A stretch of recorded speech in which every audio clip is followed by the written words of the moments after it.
I am Duke Castiglione. This is Duke's Workout, and today we're talking about sticking to it, those New Year's resolutions. All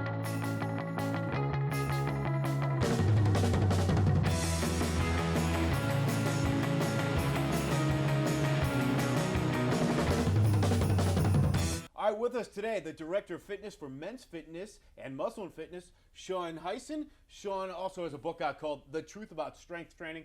And Sean, today let's talk about the truth about sticking to it. What is the number one goal to stick to your New Year's resolution? Well, the first thing I like to tell people is to set habits, not goals. You're going to like this. There's a University of Scranton study that found that only 8% of people actually stick to their New Year's resolutions and complete them and succeed.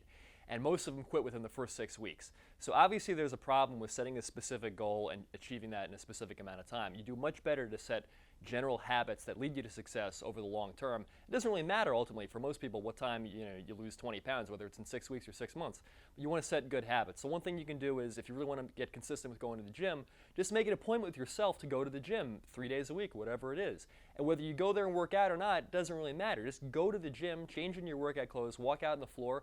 If you don't feel like it, you go back into the locker room, change, and go home. But once you get in the habit of going there, eventually you're going to start working out. Believe it or not, it will sink in, and you're going to feel like, I can't go anyplace else but at this time of day. Getting there is often the hardest part. It really is. Just getting the clothes on, getting in the car, go to the gym, or walking to the gym as we do here in New York City. All right, nutrition, number 2 for you. Nutrition comes first. What do you mean by that? Nutrition is the most important thing.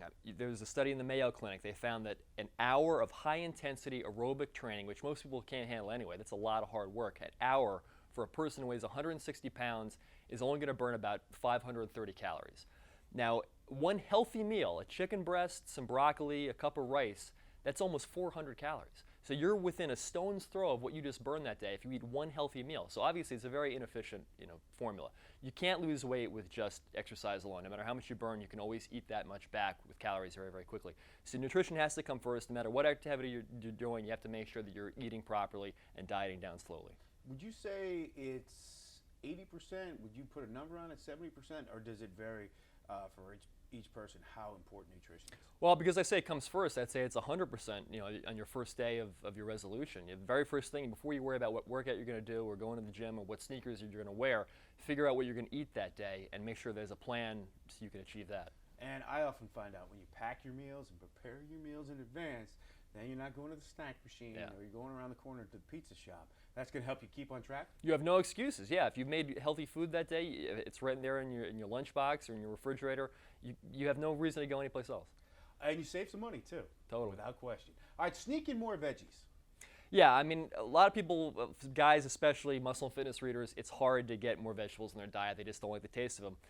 Lots of easy ways you can get around that. Make a stir fry. Right away, that's a one-pot meal. You cook up some chicken in a big cast iron pot, add some rice on top, throw some vegetables in. You cook it all in one place. It's not going to be any extra effort, and the vegetables will absorb the flavors of the other things that you're cooking with. You can also chop them up, sneak them into meatballs, put them in a meatloaf.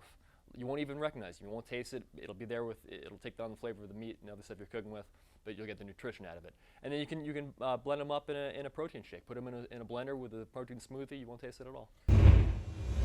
Tell us about the full body workout. What do you mean by that? Yeah, if you do full body workouts, it's a great way for beginners to get hooked on exercise. You do a little bit of everything for the body in one session. That way you never go too long without training the same body part again if you miss a session later in the week. So you start with something for your legs. You do squats or lunges, then you want to do like a pushing movement. It could be dumbbell bench press, shoulder presses, and then a pulling movement. It could be rows or lat pull downs. That's all you really need. Think about a leg movement, a push movement, and a pull movement, and those work the biggest muscles in the body, which burn the most calories. And that's the ultimate goal, burn the most calories and put on the most lean muscle. Stimulate the most muscle, too. Stimulate the most muscle. Number 5 for you on sticking to it. This is important. Be accountable. What do you mean?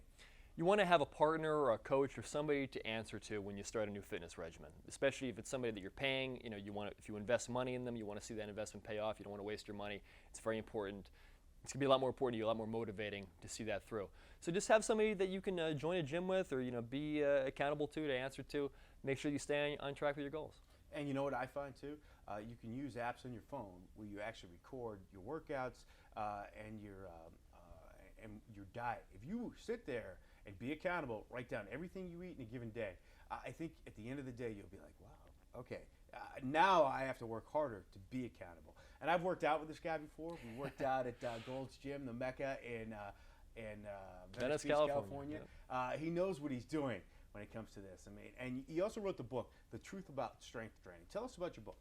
Yeah, I mean, my book, The Truth About Strength Training, pick it up at truthaboutstrengthtraining.com, is really the simplest ways of getting fit. Nothing extraneous, just the bare bones of what you have to do in the gym, what you have to do diet-wise, and that's the truth. Forget about all this hype that you've seen out there, all the supplements you have to take, and the crazy workout fads. Like, this is just what regular people need to do to see their goals. And it's a great book. I've actually read it, and Sean obviously knows what he's doing, and the guy's in great shape. Hey, you wrote the cover issue, November. Dave Bautista on the cover. He was in the movie Spectre, James Bond. You get to hang out with him. What was that like? And you've worked out with Arnold, or you know Arnold, and you get to meet all these people that are in great shape. Is there one common thread between these people? I mean, obviously they're all super dedicated and they're all intrinsically motivated. They have some reason to work out, to show up every day, to do what they do.